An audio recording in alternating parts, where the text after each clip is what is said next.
Hello, this isn't quite the video I was hoping to make. I wanted to do a nice simple how-to fitting video for the Powerbronze hugger that I bought. Unfortunately, that didn't really work out, so I've cobbled together some of the footage that I did have, and hopefully bits and pieces of it will be useful to some people. That being said, let's get on with the video. So I've been thinking for a while it would be good if the bike had a hugger and maybe a mud deflector at the back, so I thought I'd take the plunge and fit some and see how well they work. There seem to be two main choices here in the UK, the Powerbronze, which is the one that I bought, or the Pyramid Plastics. They are slightly different. I'll put links down below. I have no affiliation with either of these companies. They have no idea who I am. I just like you, I went online, did some Googling and picked the one I thought I liked the best. I went with the Powerbronze in the end. To be honest, mainly for the ease of fitting. I don't really like the look of having a P-clip around the swing arm, but I don't have to undo any of the bolts that hold the back end together. I don't think it's a big job, to be honest. I'm just being lazy. I'm going for the easiest, what looks like the easiest option to fit. So as I said, I got the Powerbronze. Came really nicely packaged. Loads of bubble wrap.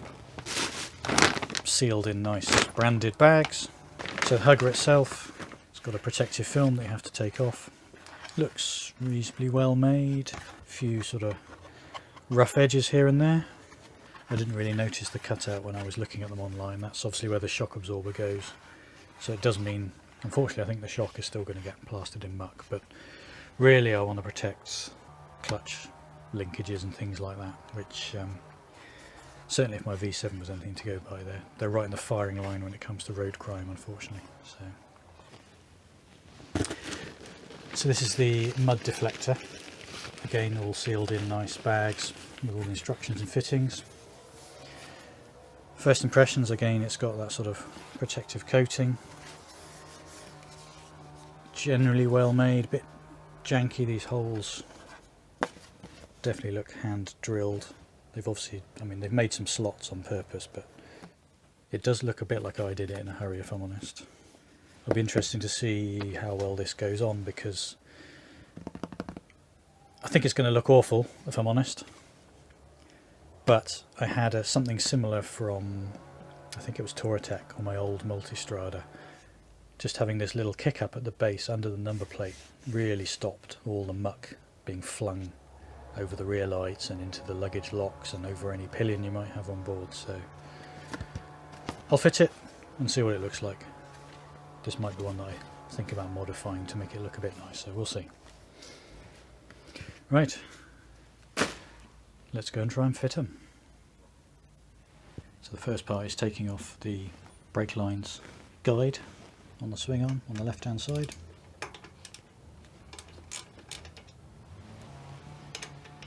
I apologise if you can hear my neighbour. He's deciding to run loud petrol powered garden machinery whenever I'm actually trying to film.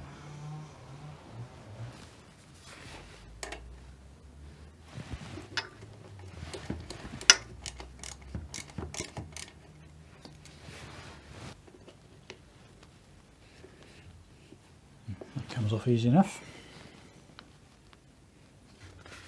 Then, according to the instructions, you have to fit these grommets into the holes, 3 holes. Right, after a phone reboot, let's see if this works now. So the grommet where the P-clip's going to go has a metal spacer, and the other two have a plastic spacer. There are 2 sizes of spacer, larger and a smaller one, and obviously it's the 2 that are the same that you want, the smaller ones.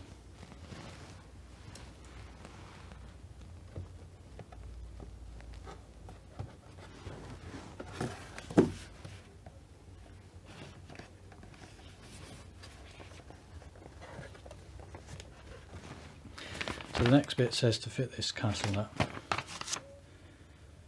to the end of this P-clip, but it doesn't tell you which end. Looks like the straight end to me. I think that's right, because looking at pictures of this fitted, it's going to end up something like this, I think.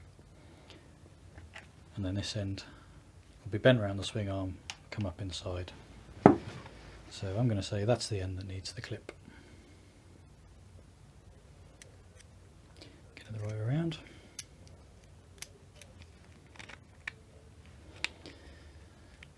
So when it's on the hugger, it will join together like that, I think.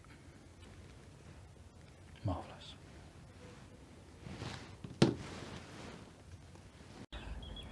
Okay, it's now actually about 3 weeks after I started fitting this hugger, and I thought it would take me an hour to do, including the filming. I was wrong. The main issue I had was the P-clip around the swing arm. I could not get the damn thing on properly.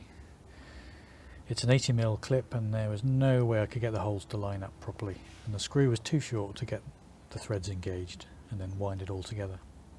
I bought a couple of P-clips in larger sizes. I bought a 100mm and a 90mm just to see whether that would make it easier to fit, but they were both way too big, so I was stuck with the one that came with the hugger. I tried a longer bolt so I could get the thread started and then wind it together. That did work, but then the bolt was too long. The way I finally did it was to ignore the instructions completely and do the P-clip side first. I actually set the P-clip up here nearer the axle where the swing arm is narrower, and then once I'd managed to get the thread started, I then tapped the whole thing back up along the swing arm until it was the right distance from the axle. Then I did the bolts on the other side, and there's enough flex in the hugger and to line up the holes on the other side. In the end, I've also used a slightly longer 30mm socket cap M6 screw from my stash because that was the only way I could get the threads started. Now I know there are plenty of other people who've actually managed to fit this, so maybe there's some variation in the hole position or the depth of the cutout in the plastic, or maybe I just need to man up. My tip would be to follow the instructions first, and only if you're actually struggling like I was to try other things. There's two main options I can see. One would be removing the rear wheel. That would provide a lot better access behind here and you could probably push things together more easily. Another would be to remove the bracket that holds the pillion peg so that you can actually get Allen keys more easily onto the bolt. So, does it work? Does it make a difference? I would say the shock is a little bit cleaner, definitely, but there's still plenty of muck all over the underside of the bike, all over the hugger itself, all over the exhaust. So it hasn't really kept the back of the bike cleaner. In round the front of the swing arm, it's mucky, but there is less stuff that's been thrown around here, and it does look like it's protecting the kind of the clutch linkages a little bit, so not perfect, but it's having some effect. As for the mud deflector, this is also plastered in crap. I would say the lights and the lock and the underside of the top box are a bit cleaner. Again, they're not perfectly clean, but I think the mud deflector has helped. So, do I have any conclusions after all this faffing about? Well, it may or may not be a pig to fit, depending on your level of ability. The instructions, they're okay, they're not brilliant. Their pictures are quite dark. They could definitely be better, but the material itself is fine, fairly flexible plastic. I'm going to run this through the winter and see how easy the bike is to clean, whether anything comes loose or tries to escape, tries to fall off, and see what I think in the spring. Oh, I forgot to show you what tools you need to fit the hugger and the mud deflector. Well, obviously you need some tools, but I'm sure you can work out what you need. What's most important is tea, lots and lots of tea. Once the tea's run out, then we're getting into cider, definitely cider.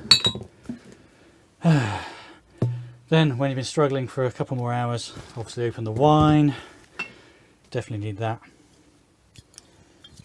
If that's not working, well, start on the Polish vodka, brandy. And finally, after 3 weeks, you're just hitting the good stuff. Oh, and some egg sandwiches, but I've already eaten those.